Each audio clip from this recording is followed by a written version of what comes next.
Hello, and welcome to the podcast Buffy and the Art of Story Season 4. If you love Buffy the Vampire Slayer and you love creating stories or just taking them apart to see how they work, you're in the right place.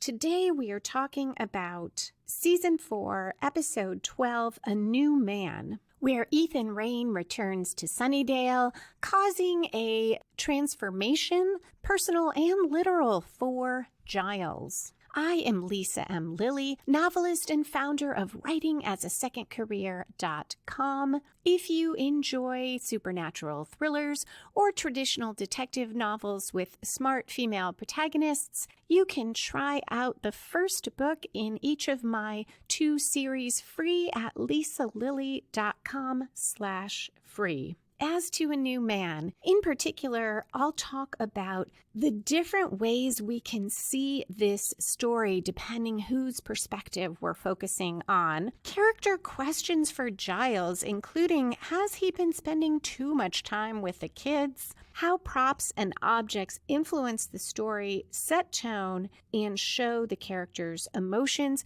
as well as the layers to this story that read differently depending where you are in your own life, which to me is the mark of a great story. There will be no spoilers, except at the end when I talk about foreshadowing, but I'll give you plenty of warning.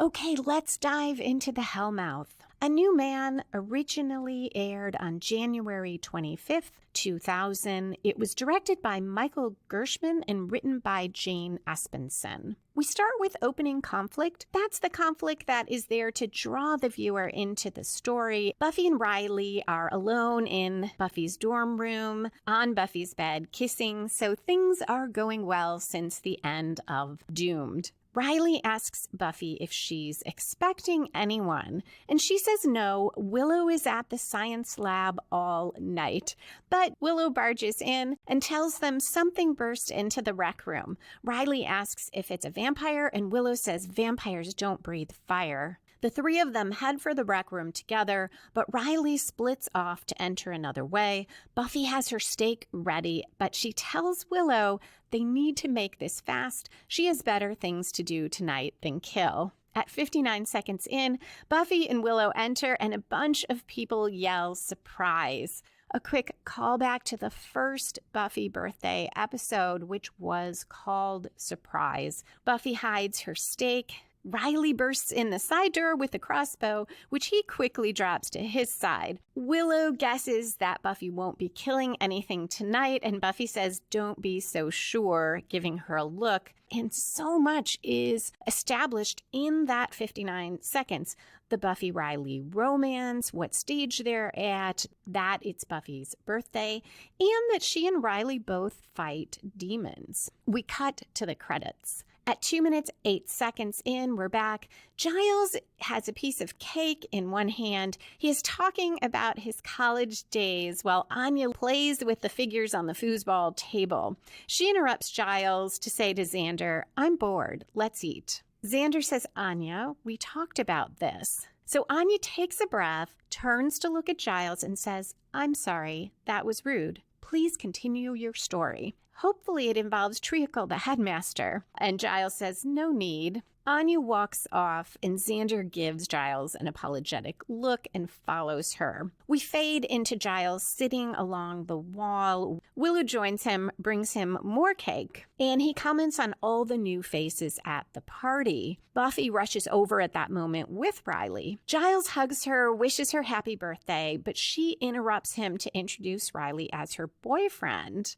Riley calls him Mr. Giles and asks if he helped plan the party, and it's quite a surprise. And Giles says, "The first of many. Been dating long?" Before Riley can answer, Buffy says Giles was the librarian at her high school. Giles jokes that he misses it sometimes, and Riley asks if he's retired. Giles is not thrilled, and he stumbles through an explanation about being between projects. I really feel for Giles. There was a time in my 20s when I couldn't work because I had a repetitive stress injury. I had been doing doing secretarial work to support myself while I wrote novels, which was not paying me anything. And I just dreaded running into anyone who said, "Oh, what are you doing these days?" Because mostly what I was doing was feeling depressed and lying on my parents' couch. Giles not lying on his parents' couch, but clearly feeling uncomfortable and at loose ends. Buffy tells Riley to go get Giles some cake and then apologizes, saying Riley was just nervous. I love the use of the cake here. We have Giles with a piece in the beginning. Willow brings him one. I'm not quite sure what happens to that one because he had it in his hands when Buffy and Riley approached. But I backed up to see, and he shakes hands, and we don't see him pass that cake off to anyone, but he has both hands free. But now Buffy is sending Riley to get cake again. And I feel like it's such a great metaphor for Giles not knowing how he fits at this party. So there's nothing to do but have punch and eat cake. And all the characters, in a way, are emphasizing without meaning to his peripheral role in all of this by making sure he has cake all the time. Although here, I think Buffy just wants to send Riley away so she can talk alone to Giles. She now says how nice it is to have everyone together for her birthday and goes on, "Of course, you could smash in all my toes with a hammer and it would still be the bestest Buffy birthday bash in a big, long while." A little more exposition there about how badly her birthdays go and foreshadowing for the episode. Giles tells her Willow and Xander did most of the planning, but he's not sure he would have done a surprise party. Buffy has enough things jumping out at her in the dark. And this is a nice bid by Giles for some connection with Buffy. He is looking for solidarity with her here. Instead, we get more conflict and a little more backstory and foreshadowing for the episode, all in this short exchange, because Buffy responds, "Professor Walsh says adrenaline is like exercise, but without the exorbitant gym fees." Giles says, "Very witty." Buffy says, "You should meet her. She's absolutely the smartest person I've ever met." And poor Giles responds, "Perhaps we should have invited Professor Walsh to the party." And then it gets worse for Giles because Buffy says, "Oh no, I mean, she's like 40. She's got better things to do than hang out with a bunch of kids."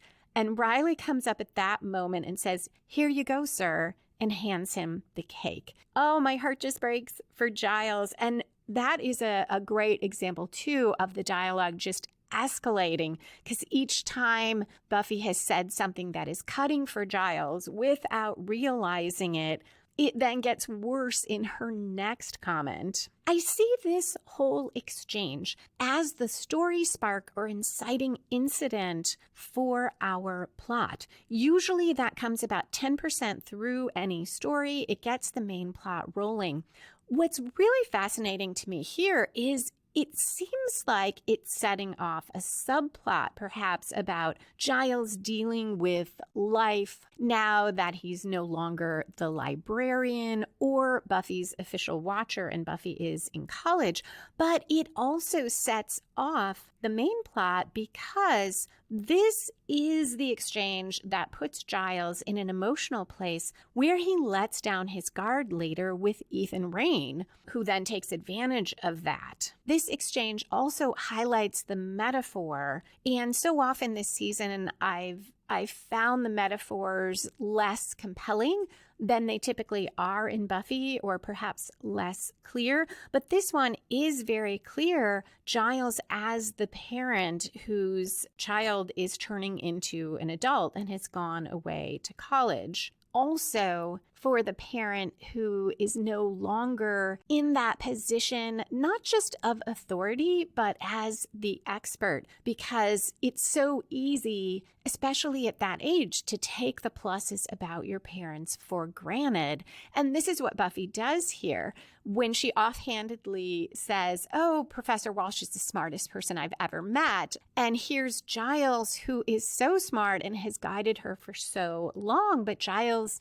he's a given given in her life, and Professor Walsh is new. And this is exactly, I am sure, how many parents feel. And this is one of the points in the episode that I see differently and have seen differently at the various times that I have rewatched Buffy. When I first saw the episode in 2000, I grasped how Giles felt, how he's at loose ends, but I didn't grasp as much that generational issue between him and Buffy and her friends. But now I feel like I have a better sense of it. When I started teaching law students, I felt much closer to them. The age gap wasn't as great. So I felt a bit more in touch with where they were at, even in the job market. And now when I teach, I feel much older. They look much younger.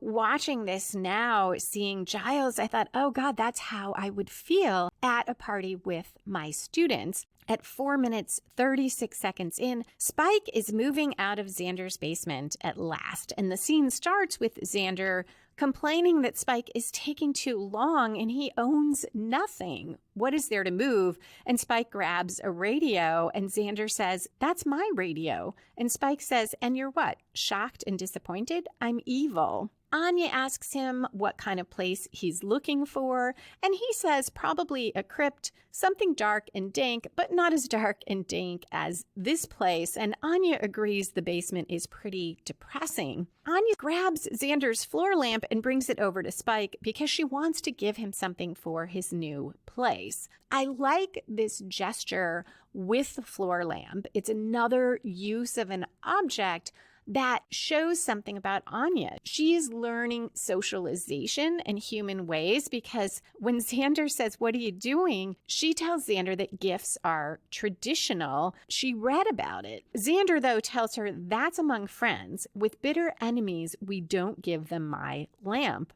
Spike claims he doesn't care. His crypt won't have electricity, which I note did not stop him from taking the radio. Xander, though, orders him out before he gets the Slayer to kick Spike out, and Spike is surprised that Buffy didn't stop by to do that. And Xander says, well, she has an appointment with someone who's actually still scary. And we cut to Buffy sitting in a chair in front of Professor Walsh, and Riley stands to one side. Professor Walsh is intrigued that Buffy is the Slayer and goes on, and to think we thought you were a myth. And Buffy responds, well, you were myth taken. One of my favorite puns in the show. The professor now says she understands why Buffy's work wasn't up to her potential, that Buffy's efforts were focused elsewhere, and they have the same goal, the initiative and Buffy, only their methods differ. And Walsh says, we use the latest in scientific technology and state-of-the-art weaponry, and you, if I understand correctly, poke them with a sharp stick. And Buffy responds, well, it's more effective than it sounds. And Walsh says she has no doubt, and she's working on getting Buffy clearance. She's sure they can learn a lot from each other. I enjoy this exchange because while that comment about latest scientific technology versus poke them with a sharp stick, if the line were delivered differently, it could be condescending. It doesn't feel that way. To me, Professor Walsh seems to be simply making an observation, and I feel that when she says she has no doubt about it working, she really means it. There is an atmosphere of respect here. Professor Walsh tells her with great pride that Agent Finn alone has killed or captured 17 hostiles. And I wonder, is it relevant that Spike is hostile 17? Did Riley capture all the hostiles? Buffy responds, oh, wow, I mean, that's 17. Professor Walsh says, what about you? How many hostiles would you say you've slain? Buffy hesitates, glances sideways at Riley, and then looks back at Walsh. And we cut. In the next scene, Giles is dusting his books, and one catches his attention.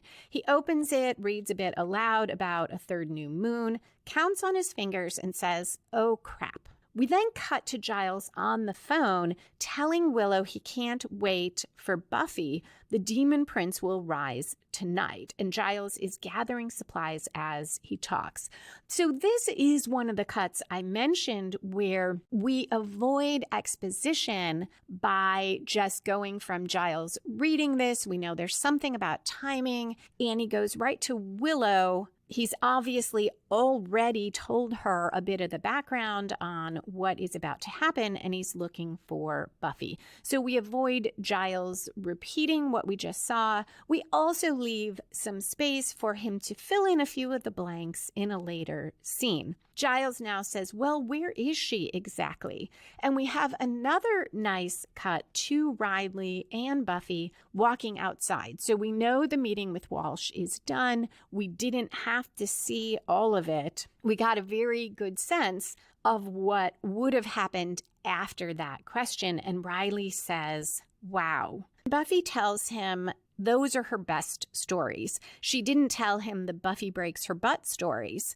Riley is looking a bit glum, and he goes through the different things she did, including that she drowned, just saying bits and pieces, so we're not reiterating all the stories that we as the audience have already seen. Buffy tries to downplay it, saying it's no big, really, and then she says, hey, who wants ice cream? Riley shakes his head, looking very discouraged, and he tells her that when he saw her stop the world from ending, quote, I just assumed that was a big week for you. Turns out I suddenly find myself needing to know the plural of apocalypse, unquote. She tries to reassure him, saying if he'd been fighting since he was 15, and Riley says 15, and Buffy says, I know, wow. This is another exchange that I have seen differently in the different times I watched it, though less, I think, because of anything going on in my life, and more because it is written so that you can take it several ways. Buffy spends all this time downplaying herself and her skills, which I read as trying to make Riley feel better.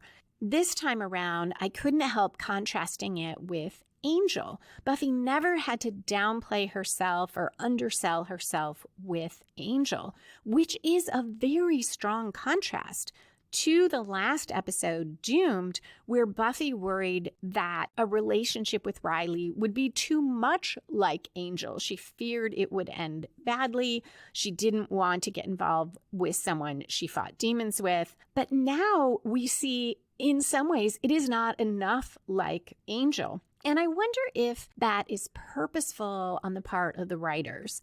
Beyond the idea that, yes, there are pluses and minuses in any relationship, in real life or in fiction, if it is also a very deliberate choice to make this a different kind of relationship, so that as we bring in the new Buffy boyfriend, he is not an Angel repeat. There are different issues here. The other way I read this differently now is I always saw this as Riley is so insecure, Buffy has to prop him up. But last week, I commented on, will Riley apologize for making light of Buffy's life experience, criticizing her for a doom and gloom attitude, doing the turn the frown upside down thing, when he really knew nothing about what she had been through. He didn't know that she had died. And while he never says the word I'm sorry here, which I had wanted to hear, it's possible he said it in the part of the scene we didn't see. Also, his going on about all these different things she did might be a little bit less about the insecurity. It might also be driven by, this is his way of acknowledging, hey, I knew nothing about your life. I was saying all these things before and I didn't know anything. So that kind of makes me happier with Riley, a little more hopeful for their relationship. But Riley then goes on and says the girls he grew up with could definitely hold their own, but he says, I'm not even sure I could take you. And Buffy says, that all depends on your meaning. The fact that this is what the scene ends on tells us this really bugs Riley. He is really uncomfortable with this idea that Buffy is stronger than him and most likely a better fighter. Buffy turns it around and she is flirtatious with it, which I see as her making the point that's not what a relationship is about. It doesn't have to focus on who can fight better. We switch to Giles. He is knocking on Professor Walsh's door. He knocks and goes right in and says, "Professor Walsh, I presume." And he doesn't introduce himself. He just starts talking about how she's hard to find, and he wandered the halls, which are like a labyrinth. And Professor Walsh says, "Can I help you with something, Mr.?" And now he introduces himself, shakes her hand, and says he's looking for Buffy Summers. He's a friend. The professor says Buffy's not there, and she's putting away files while she's talking. Giles tells her that Buffy's been very influenced by her course and quotes her quite often. And Giles gives this little laugh and says, "Sometimes she sounds a bit like an introductory textbook herself." And Professor Walsh says, "I don't lecture from a textbook." But she's glad that Buffy's inspired. Buffy is bright and has only been lacking encouragement in academic settings. Giles has been looking over Walsh's diplomas on the wall as she talks. Now he turns to her and sits on her credenza, uninvited, and says he thinks it's best to let young people find their own strengths. If you lead a child by the hand, they never find their own footing. Walsh says, and if it's true about hiking, ergo, it must be true about life. This is the first time I feel like she is getting sarcastic. Giles responds, it's just that Buffy's not a typical student. And he says, quote, "Once you get to know her, she's a very unique girl. I hope you're not going to push her," close quote. And Professor Walsh says, "I think I do know her, and I have found her to be a unique woman." Giles responds, "Woman, of course. How wrong of me to use my own word."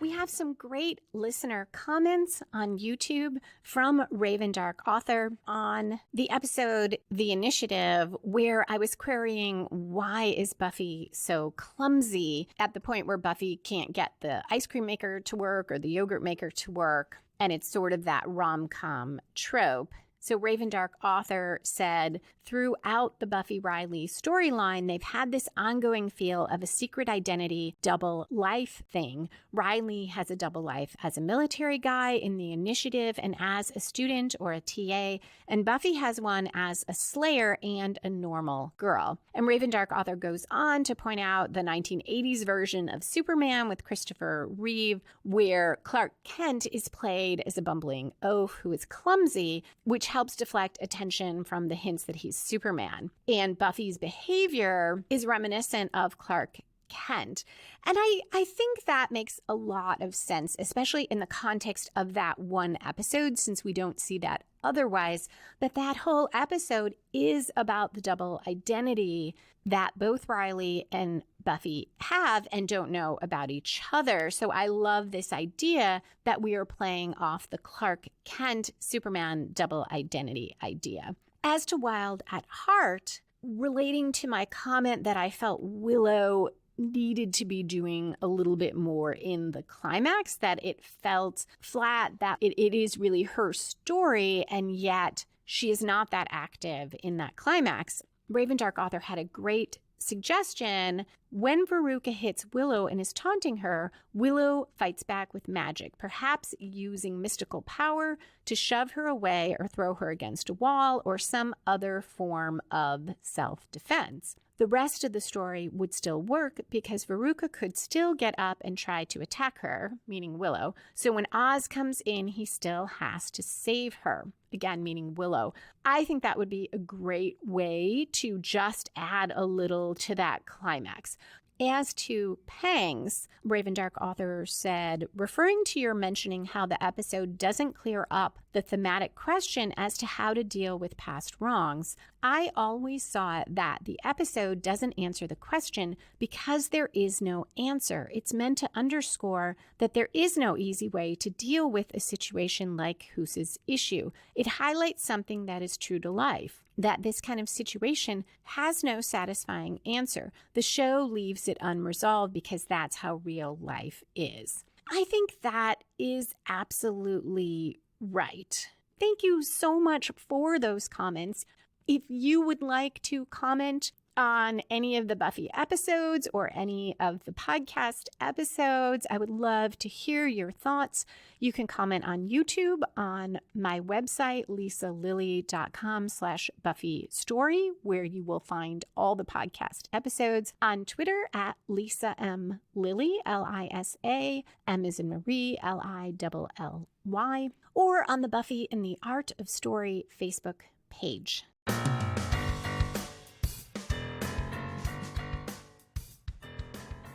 This scene is the main one that I have seen so differently over the years. When I first saw it, I was completely Team Giles. Because I so felt for Giles, he has been feeling so hurt and left out. He is jealous of Professor Walsh, especially given Buffy's comment about her being absolutely the smartest person. And I felt, oh, Maggie Walsh is so sarcastic with him. I felt completely that she was being unfair to him. Years later, discussing it in a Buffy discussion group, one of the women who was maybe 10, 15 years younger than me and probably more aware of these dynamics that I had simply grown up with and almost didn't see because I was so used to them, pointed out that Giles just walks in the office, doesn't introduce himself, starts talking like Walsh should just know who he is, or he has every right to just come in and interrupt her,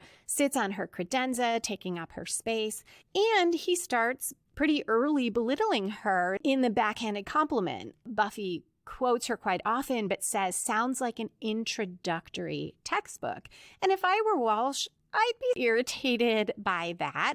And now I look at Walsh and say, well, she did a pretty measured response. She just said, I don't lecture from a textbook. And then he's lecturing her about how you should teach students. And he said he was the high school librarian. She is a university professor. Why does he think he's the one to tell her how to handle her class? In the end, of course, I love Giles, and I get that he is speaking from a place of hurt and jealousy, but I did see it so much differently when I was more aware of these kinds of dynamics that men often do and did in the workplace. His comment about girl versus calling Buffy a woman, I enjoy that because there are so many layers there. I completely get Giles saying girl. For one thing, it fits with what I've talked about before, that he has always drawn a clear line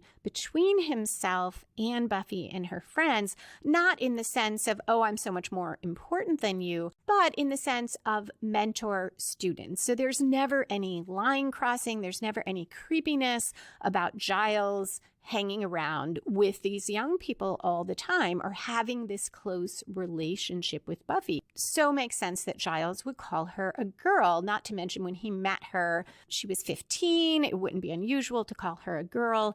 I get it that Giles says this, and his irritation that Walsh is clearly at this point, she's definitely tweaking him by specifically saying woman. At the same time, I think that is what Walsh would say. I think this is how she thinks of her students and specifically of Buffy. Now, Walsh goes on to say that Buffy is very self-reliant and independent. Giles jumps in to say that's his point, but the professor continues that can be bad. It can be unhealthy to take on adult roles too early. And she goes on, what I suspect I'm seeing is a reaction to the absence of a male role model. Giles makes this great face of distress and irritation and says absence. Walsh goes on that Buffy clearly lacks a strong father figure. Giles is speechless. He opens and shuts his mouth, and Walsh says she's sorry, she has things to do, but she'll tell Buffy her friend is looking for her. So we end on another sore note, the suggestion that Giles doesn't have anything to do. At 11 minutes 6 seconds in, We cut to the cemetery at night. Giles, Willow, and Xander are heading for a mausoleum. Willow queries whether they're too late. The demon prince was supposed to rise at sunset, and Giles blames it on having to look for Buffy and do battle with Fat Harridan. Xander, though, points out that Giles got lost on campus afterward, which took up some time. This, too, is very metaphorical. Giles mentioning having trouble finding Professor Walsh's office, getting lost on campus. Giles is lost in this new world of Buffy's. Now he says, never mind, he'll just handle it himself. He's vanquished a few demons in his time without Buffy. Though he agrees they may be too late and he expects carnage everywhere. When he opens the door to the mausoleum, though, it looks very neat and clean. He says they've had a bit of luck. It hasn't happened yet. So now we are reaching the 1/4 turn or twist in the episode. Usually this comes about 25% through, which is why I call it that. It is the first major plot turn, and it should come from outside the protagonist, spin the story in a new direction, and raise the stakes. We see all these things happening. After Giles has said, oh, it hasn't happened yet, Willow says, or it has that too clean look, like the initiative guys were there and cleaned up. And Giles is saying, who? And Xander offhandedly refers to Riley and his guys. Willow says, right, they read otherworldly hotspots. And Giles tells them to stop. What is the initiative? And what on earth does it have to do with Buffy's new boyfriend? The mausoleum is dark. Giles has a flashlight and he shines it at them as he's asking them. This use of this object is metaphorical because Giles, behind the flashlight, is in the dark. Willow says, I'm sure you know, Riley's one of the commandos. And poor Giles says, well, that's marvelous, isn't it? And goes on about how he has spent weeks searching for scraps of information about these mysterious demon hunters. And he says, and no one bothers to tell me that Buffy's dating one of them. He demands to know who else knows. And Xander says, Anya, but no one else, except Willow sheepishly says Spike. Xander tells him only the basic stuff. Riley's a commando, Professor Walsh is in charge, and Giles says, Professor Walsh? That fishwife? So I had to look up these names that Giles is calling Professor Walsh. I had the feel for what they meant, but I wanted to see if I had the connotations correct. So I looked on dictionary.com, and Harridan is a strict, bossy, or belligerent old woman. Fishwife is a coarse-mannered woman who is prone to shouting, and they give the example, the screech of a fishwife. This is so striking because notice Walsh never shouted at Giles. She is not a belligerent old woman. I guess I could see where he might see her as belligerent, but she's very measured with him, and at most there is understated sarcasm. Her voice is not shrieky. It's the voice of authority. And Giles was barging in and making these undermining comments. They're both sparring and kind of insulting each other in these underhanded ways. But for him to use these words, especially one that means strict, bossy, it really hits that idea. Women take charge and they are bossy, where men are showing leadership qualities. And absolutely, this is what Giles is doing. And I have sympathy for him because I love Giles, yet it shows this side of him where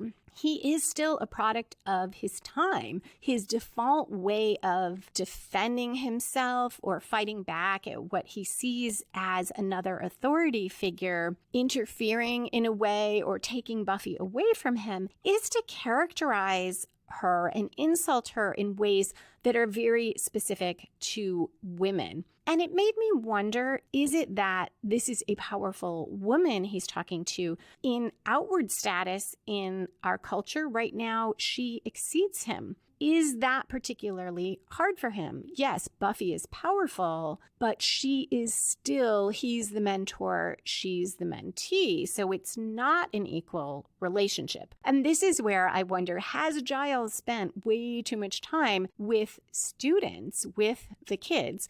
so that he is uncomfortable relating to people on the same level of authority. Or I also buy that this is just Giles really dealing badly with his feelings about where he is in life. Willow tries to say that Professor Walsh is not that bad. Giles gives her a look that stops her mid-sentence. She then says, well, the demon probably is a little late, but he tells them both they can go. He'll stay and wait a little longer, and he sinks down on a bench. Giles only waits a second and decides that he's kidding himself. Nothing is going to happen, and he gathers his things and leaves. The door slams, and Ethan Rayne emerges from the shadows and monologues, ending with, in fact, Ripper, old mate, I'd say something rather interesting was about to happen. After Ethan finishes speaking, Giles opens the door to the mausoleum and shines the flashlight on Ethan.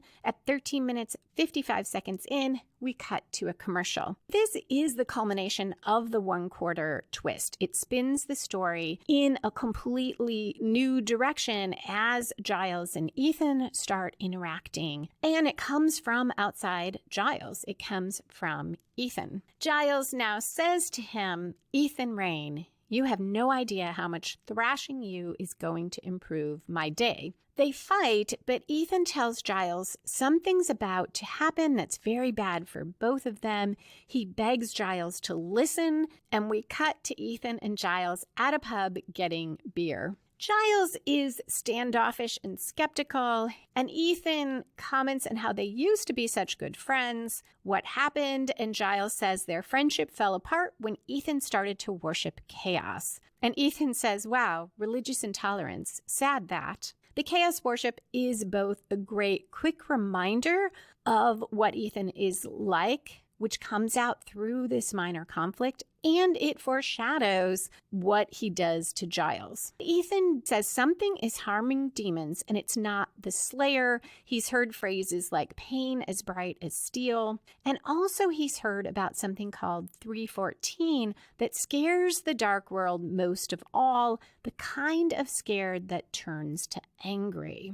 And the new outfit is blundering into places it doesn't belong. And he goes on, it's throwing the worlds out of balance. And that's way beyond chaos, mate. We cut to Buffy and Riley. They're sparring in the gym. Riley asks if she's holding back, and she asks if he is. He admits maybe a little, and she says maybe a little too. So they agree to go all out, and they fight harder for a moment, but then Buffy kicks Riley, and he flies across the gym. Fortunately, he lands on these thick mats on the floor and against the wall, and then one of them falls down on him. Buffy runs to him, says she didn't mean to. He sits up, but he's pretty winded. He claims he's not hurt. He looks hurt and irritated, but then he does smile a little bit. We cut back to Giles, who seems fairly drunk, and he says what gets him is for 20 years he's been fighting demons and they never noticed him. Then Maggie Walsh and the Nancy Ninjas show up, and 6 months later the demons are pissing themselves in fear. Ethan asks who Maggie Walsh is. Giles says she's awful and then gets to what really bugs him. He says, she said I was an absent male role model, which does go to maybe it's not so much that Maggie is a powerful woman, but that she is questioning his value to Buffy right when Giles is also questioning it. Giles is looking off to one side away from Ethan and says of himself that he's twice the man Maggie is. Ethan says, you know, you're really very attractive. Giles is a bit startled, looks over, but Ethan is writing down his name and phone number for the waitress. Giles laments that the world has passed him by. Ethan reassures Giles he won't have to worry about that anymore. He just slipped poison in Giles' drink. He'll be dead in an hour. We're 18 minutes, 39 seconds in. There's ominous music. Giles looks shocked, and then Ethan laughs and says, just kidding. They both laugh, and Giles says something about how bad he'll feel in the morning with all the drinking. Ethan says, relax, enjoy the night. We're just a couple of sorcerers. The night is still our time. And they toast to magic. At 19 minutes, 10 seconds in, we cut to Tara and Willow. They hold hands. There's a circle near them with a rose in it, and they're going to float the rose and pluck the petals off one by one, testing synchronicity to see if their minds are attuned. And Willow says, and it should be very pretty. This cut is particularly symbolic because we go from Giles and Ethan lamenting being has-beens, and Ethan saying they're a couple of old sorcerers, the night is their time, to these two young women. It is like this transition. The rose does float, and it is pretty, but when they try to pluck the petals, it darts around the room, hurtling through the air, and finally lands with none of its petals. Neither of them know what did that, but Tara points out that the petals are off. A nice foreshadowing of things going wrong in just a moment. We are now at the midpoint of the episode. Here in a very strongly structured story, we usually see the protagonist making a major commitment or suffering a major reversal. And we get the major reversal here for Giles, our protagonist, almost exactly at the midpoint, 21 minutes, 15 seconds in.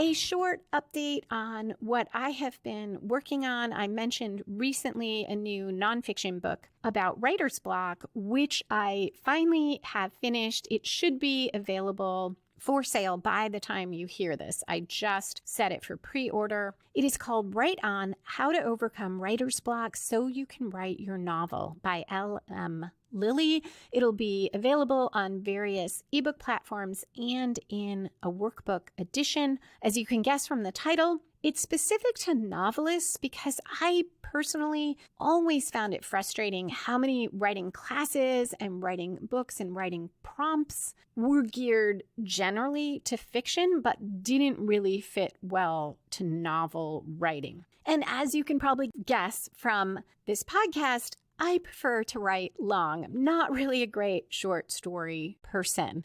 And this carries through to my law school experience as well. I was once in my office. I was working at the time as a paralegal, and I needed to use the office computer because for some reason mine at home didn't have the font we had to use. I was there till 2 a.m. and the last 3 hours were trying to get my assignment down to 15 pages. So I left at 2 a.m. The security guard was very worried about me and was very nice, hung out with me while I found a cab. Other things I'm working on, I am about 12,000 words into my next novel, which I'm so excited about. It is the next in my QC Davis mystery series, which is a female sleuth, traditional detective type of series. This one's especially challenging because Quill's backstory, which you get some hints of in the first book, so no spoilers here, is that her sister was murdered before Quill was born, right? Maybe a year before. And in this book, the fifth book, she is starting to look into that, wanting to try to solve it. So I'm both working with the plot of this book and starting out what I think will take 2 or 3 books to get through this running subplot about her sister. And then a little personal update. Very excited. I'm fully vaccinated and I got to see my first ever baby great nephew. That was so wonderful. Plus, this week I saw one of my friends in person for the first time in over a year. She has some immune issues, so she had to be especially careful, couldn't even do the dining outside that some of us have been doing when the weather allowed through the pandemic. So we did get together in her place, and it was just so wonderful to see her outside at another friend with me, and I couldn't believe how great it felt just to hang out in person. So that has been a really nice thing, and I hope bodes well for things getting much better.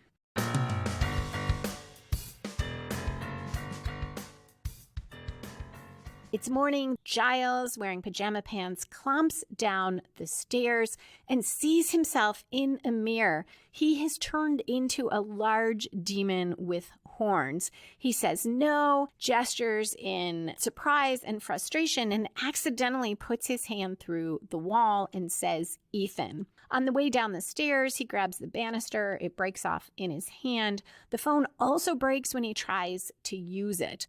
And when he attempts to put on his shirt, it rips apart because it's too small for him. He throws a blanket around his shoulders and stalks outside, and the door falls off its hinges when he opens it.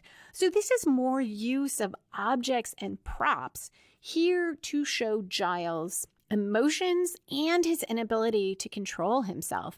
It shows how angry he is. It also shows his vulnerability, that blanket around his shoulders, that symbol of security and often of childhood, shows that mix of Giles' rage and inner fear. We then cut to another scene where objects, specifically food, are used to show a very different mood. In the cafeteria, Buffy is telling Willow how much she likes pancakes because they're stackable, and she has a little stack of pancakes and waffles because you can put stuff in the little holes if you want, and she pokes at Willow's waffles. Willow says, "You should always have a new boyfriend. You're so much fun right now." Which is what's good about Riley being in Buffy's life. She does seem to have fun with him. Despite her concerns about kicking him across the gym, she's light and happy in a way that she never was and could never be with Angel. Buffy points out that she didn't hear Willow come in the night before, but Willow claims she was in the chem lab by herself all night. And she tells Buffy about the spell with the rose and says she felt a dark magic presence. Very powerful. Buffy says she'll tell Giles about the spell, but then says maybe she'll tell Maggie. Willow, though, tells her to talk to Giles. He's feeling a little hurt, and how come Buffy didn't tell him about Riley being a commando? Buffy says she didn't tell him at first because it was a secret from everyone, and then once the cat was out of the bag, she kind of forgot he didn't know. Which does fit last episode. The rest of the gang found out through happenstance. I could kind of see Buffy not quite realizing she didn't tell Giles because she has been so preoccupied with Riley. And now she tells Willow things are going well with him, but confides about kicking him across the room. Willow is sure Riley is fine with that and says, "You can't walk around pretending you're less than you are." But Buffy admits that she still held back a little in the fight, which is a wonderful quick insight into the problem here, that Buffy was still holding back and yet still hurt Riley. At 24 minutes, 42 seconds in, Giles goes to Xander's apartment to seek help. He's surprised to find Xander still asleep at 10:30 a.m. And when Xander opens his eyes, we see Giles from Xander's point of view. So it's this big demon. And although when we were in Giles' point of view, we heard him speaking English, Xander hears a demon language, Fioral, we find out. This scene is really well set up by those moments in Something Blue where all the demons came after Xander in the basement. So there's just no way that he's going to pause and realize this demon is not trying to hurt him. Xander's frightened. He throws things at Giles, and Giles, who thinks he's speaking English, doesn't get why Xander's doing this, but finally runs off. More great use of props because outside, Giles tramps across a lawn filled with kids' toys, breaking some of them. And a woman grabs her child and yells for someone to call 911. At 26 minutes, 14 seconds in, it's now dark, and Buffy, Willow, and Xander go to Giles' apartment. So the timing here is a little weird. Giles specifically mentioned it being 10:30 in the morning when he tried to wake Xander up, and now it's dark. We don't know why it took Xander so long to get Buffy, and in a moment, Riley will talk about 911 calls, and again, it seems odd. Why is this so many hours later? Just as Willow says Giles will know what it was, meaning the demon, they see that the door was ripped off the hinges, and they see all the destruction in the apartment. Buffy's hopeful the demon didn't hurt hurt Giles because there's no blood, but Anya picks up his torn apart shirt and says, I think it ate him up. This is the beginning of them reconstructing a story of what happened from what they see around them. In some ways they are right, and in some ways they're way off the mark, which is a really nice metaphor for life. We look around at what is in front of us and what we see maybe after the fact and try to weave it together into a story to make sense of it. But there are always going to be gaps and mistakes. Giles is trudging through the cemetery and Spike spots him and is really happy to see a demon and comments aloud to himself, a demon, that would be one of the things I can kill. Without turning around, Giles says, Spike, wonderful, a perfect end to a perfect day. Spike's expression turns to amazement and he says, Giles? Now Giles is shocked that Spike understands and asks if he's speaking English. And Spike tells him no, he's speaking Fioral, which Spike happens to speak. And Spike says, you just come over all demony this morning? And Giles says yes, and he needs Spike's help to find Ethan and reverse it. Spike responds, and I'm supposed to just help out of the evilness of my heart. Giles agrees to pay Spike $200. Spike's ready to go to Buffy, but Giles says no. He wants to deal with it himself. We cut to Xander. Looking through a book, he finds a drawing of the demon he saw as Riley appears in response to the 911 calls that the initiative monitors for possible non-human causes. Buffy's distraught. Riley says the initiative will help and will do whatever she needs, but Buffy wishes she knew what she needed. She keeps thinking she'll ask Giles. He'd know what to do. And Xander says he'd be great right now. He'd find himself in a second. Nobody's cooler in a crisis. And of course, then we cut to Giles yelling at Spike that if he can't find third gear, he shouldn't try for third gear. Those two lines juxtaposed not only are a bridge between the scenes, which we often see, and funny, which we also often see, but they are quick exposition that reminds us that Giles usually is thoughtful, intellectual, measured, versus what he is now becoming, angry and violent, which interestingly, in a lot of ways, parallels the names he's been calling Professor Walsh. And maybe that was purposeful by the writers. He is becoming belligerent and angry and bossy. Giles does growl during the conversation. He doesn't like how he's feeling, rage and a mindless need to destroy, and he refuses to become a monster because he looks like one. Yet in the middle of this, he tells Spike to pull over. Giles saw Professor Walsh walking on the street, and he jumps out of the car to growl and chase after her and scare her. And then he runs back to Spike. Xander and Willow are reading about the demon, and we are reaching the 3/4 point of the episode.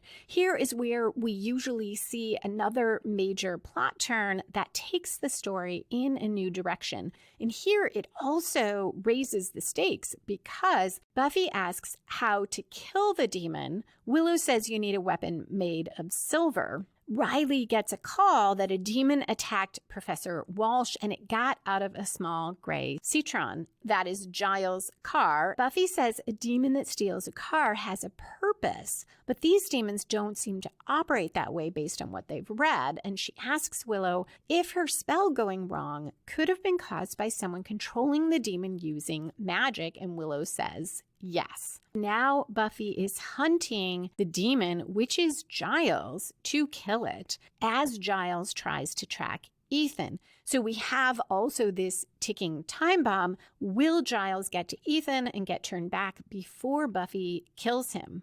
Buffy tells Willow and Xander to stay at Giles' apartment in case there is a ransom demand. She then tells Riley they're going to the magic shop, and Buffy grabs Giles' silver letter opener. At the pub, Spike asks the waitress about the two guys who were there, especially the one that gave her his phone number.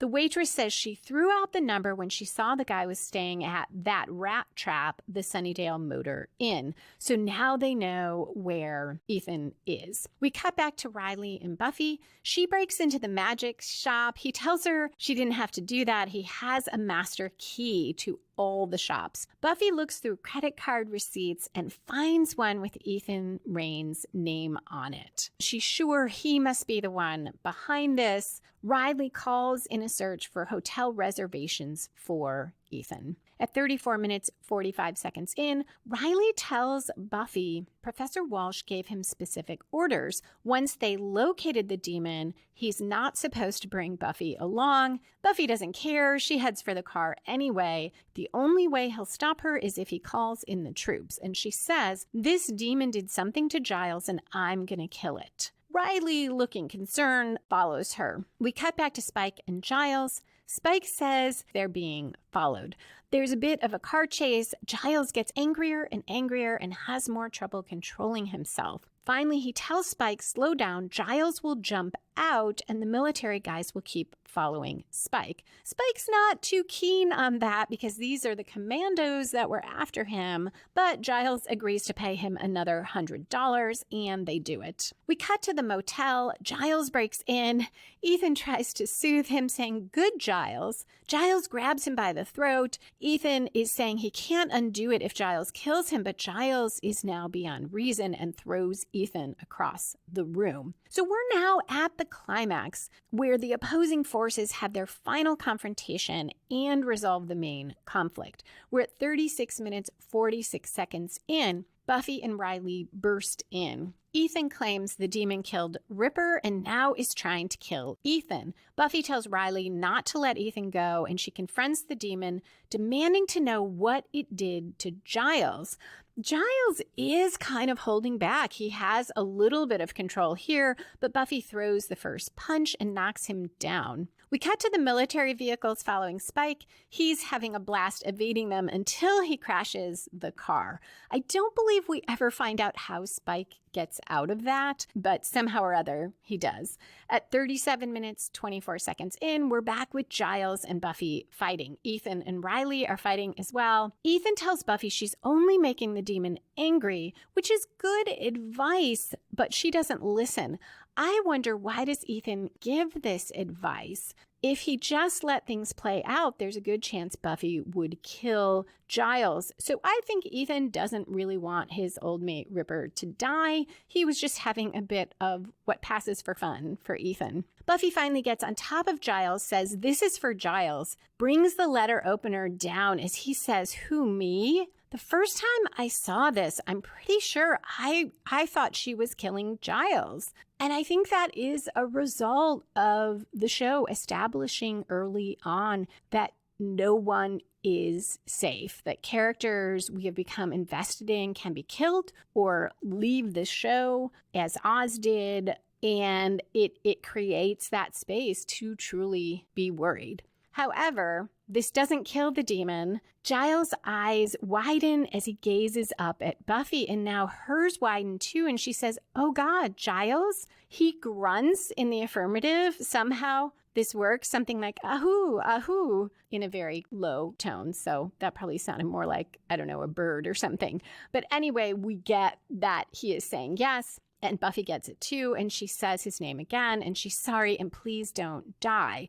Now we hear Giles in English say, actually, I feel quite well, except for the rage. Buffy says, is this thing real silver?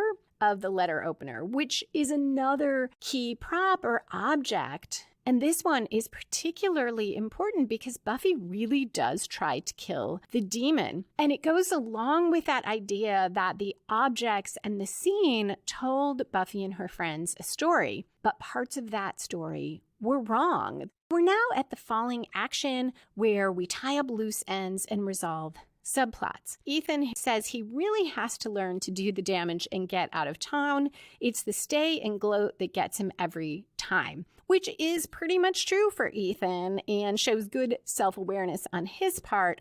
It's also a nice way to call out what viewers might wonder about, like, why doesn't Ethan just leave? Giles is now wearing one of Ethan's shiny shirts, and he asks how Buffy knew it was him, and Buffy says, your eyes. You're the only person in the world that can look that annoyed with me. and they both laugh. Ethan, however, is not moved, and he taunts Buffy that she can't do anything to him. He's human. She can't kill him. And Ethan says, "What's a Slayer going to do to me?" But two military guys walk in, and Riley places him under arrest by order of the U.S. military. This is a really nice moment of Buffy's and Riley's strengths and abilities being complementary. And it gives hope that a partnership can work. It does a lot to resolve the Buffy-Riley minor conflict about who is stronger, because it shows what Riley can do that Buffy cannot, and vice versa. Buffy thanks Riley for his help, saying if she'd gotten there even a few moments later, she would have never gotten Giles back because Giles would have killed Ethan, so Ethan couldn't have reversed the spell. Riley tells her she would have found a way and admiringly says she's really strong, like Spider-Man strong, which makes me think I missed something about the Spider-Man comics because I did not know Spider-Man was super strong. He also observes that Buffy's in charge. She makes the plan, she sticks to the plan, and no one is giving her orders. Buffy does point out that she doesn't stick to things like Spider-Man does, but she does explain all of this by saying, "I'm the Slayer." Riley smiles and says, "I like it." Buffy's pleased. Riley, half joking, half seriously, adds, "Give him another week and he'll take her down." This resolves Riley's character arc for the episode and that subplot. He is uncomfortable in the beginning with how much more experience Buffy has than he does. Clearly, the writers are having fun with a bit of a sexual experience metaphor there. Riley is not so okay with that in the beginning, partly because maybe it makes him question how much he has done in his life. Has he done enough? But now he is coming to terms with where he is at in his life, with his own strengths, with what he brings both to the Buffy-Riley relationship, but also to them working together. I'm not sure about Riley's line about giving him time and he'll take her down. You can read it as just playful and fun. Now he's comfortable joking, or it could be foreshadowing, which I'll talk about when I get to spoilers. At 40 minutes, 49 seconds in, Giles in his apartment connects a new telephone, points out to Buffy that this ingenious speaking tube can be used to convey information that he needs to know. Buffy apologizes for not telling him about Riley. Giles is concerned about the initiative. He knows Ethan is not exactly a reliable source, but he's not sure that Ethan's wrong. And Buffy says she's not dating the initiative, she's dating Riley, who is a good guy. Giles first denies he's saying any of this because he doesn't like Riley's boss, though he does hate her. But Buffy should keep her eyes open. They don't know what the initiative is about. We then cut to Riley having a similar conversation with Professor Walsh. She is not happy that the rules went out the window as soon as Buffy got involved. She says Buffy acts on instinct, has no discipline, her loyalties are uncertain. This is a contrast to Giles. He is saying he doesn't know what the initiative is about, what its goals are, and Walsh is worried about loyalty. I don't know if that's meant to be ominous because that fits a military operation where the boots on the ground are not supposed to be making the decisions or questioning orders. Riley reassures Professor Walsh that Buffy's good at what she does and adds, quote, "She is the truest soul I've ever known," close quote. Walsh is not impressed. In fact, she says, "Lord spare me college boys in love." After they part ways, Walsh goes into a restricted area and then through a second restricted door that is marked 314, and we cut to credits. That is it for the breakdown of this episode. Other than spoilers and foreshadowing, I hope you will stick around for that. Thank you to everyone for listening. I hope you will come back next time for the I in Team, where Buffy tries to work with the initiative.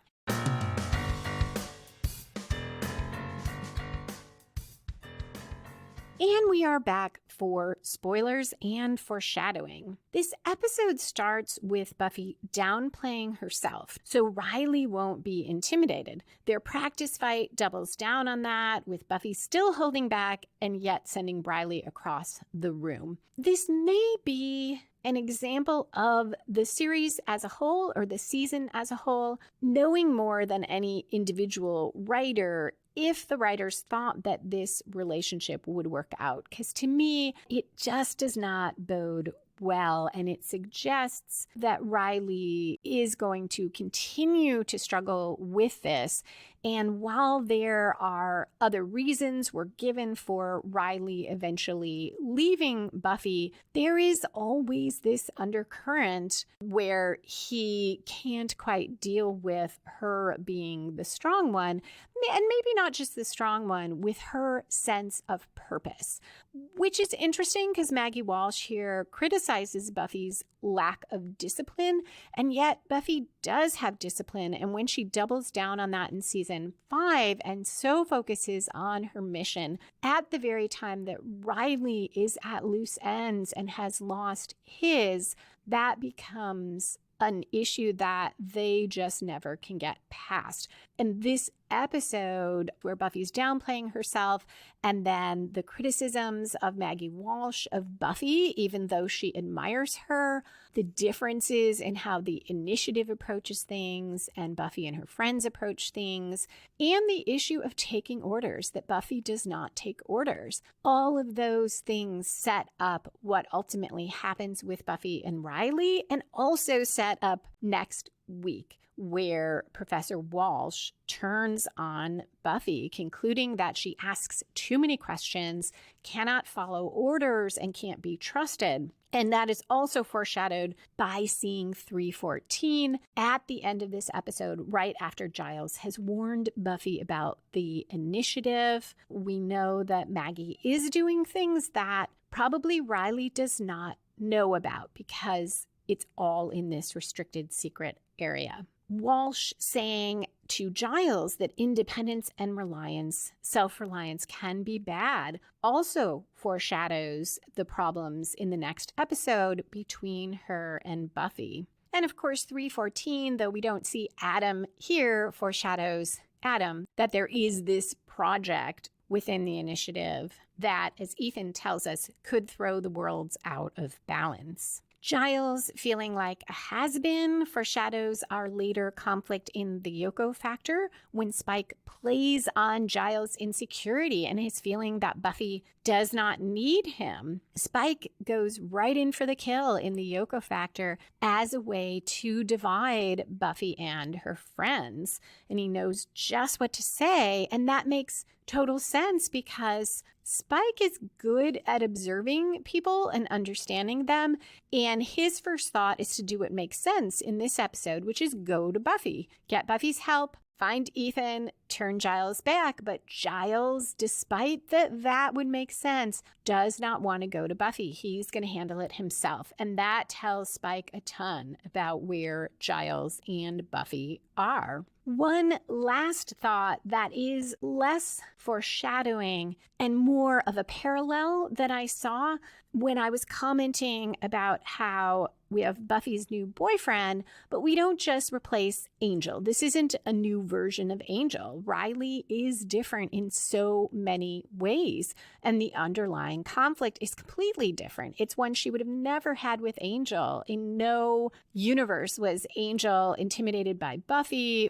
Evil or good, he is sure of himself. He doesn't need Buffy to prop him up. Riley has different struggles. In season 7, we will see Kennedy as Willow's new girlfriend, another example of a very, very different character. Kennedy's personality is so different from Tara. Tara is warmly supportive. She is very sure of herself eventually, but when Willow first meets her, she's very shy. she is in the background, and as we get to know her and as she grows herself, she becomes a very strong person, whereas Kennedy is completely in your face. I hate to talk too much about her because we haven't got there, but I think it's fair to say in some ways she reads as a bit abrasive, and she knows it. She doesn't have a problem with that. But these are two very, very different personality types. So the show definitely does not want to just say, okay, we dropped in a new character just like the old one that will fill this role in the character's life. And for that matter, which I'm surprised I didn't think of first, we have Oz leaving and we have Tara becoming Willow's love interest. And that too, those are two very different characters, both very supportive of Willow and really there for her, but definitely not, okay, we'll just give Willow this new love interest that is just like the one who left. I do like that about the show. Obvious by now, I am not super excited about Riley, but I do like that the show went a very different way. And that makes it even more intriguing when Buffy becomes involved with Spike, and the show nonetheless does not do a repeat of the Angel story once more, despite that it's a vampire and eventually he will get a soul. The storylines are very, very different. So yet another thing I admire so much about the writing and directing in Buffy. So that is it for this episode. Thank you again for listening, and a special thank you to patrons who support the show. I just added a new bonus at the $5 a month level. If you join, you will be able to get the ebook edition of Buffy and the Art of Story Season 1, Writing Better Fiction by Watching Buffy. As a bonus, you can subscribe on Patreon by going to lisalilly.com/Patreon, Patreon, or you can go to patreon.com/LisaMLilly. I finally got that Patreon feed fixed so that it matches my name, so you can find that there. And I hope you will come back next time for The Eye in Team, where Buffy joins the initiative and asks way too many questions for Professor Walsh. Music for this episode was written and performed by Robert Newcastle. Buffy and the Art of Story is a production of Spiny Woman, LLC, copyright 2021. All rights reserved.